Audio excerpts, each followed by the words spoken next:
இங்கு ஊமைகள் ஏங்கவும் உண்மைகள் தூங்கவும் நானா பார்த்திருப்பேன்.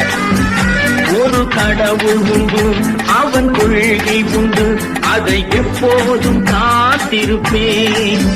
முன்பு ஏது வந்தார், பின்பு காந்தி வந்தார், இந்த மானிடர் திருந்திட பிறந்தார்.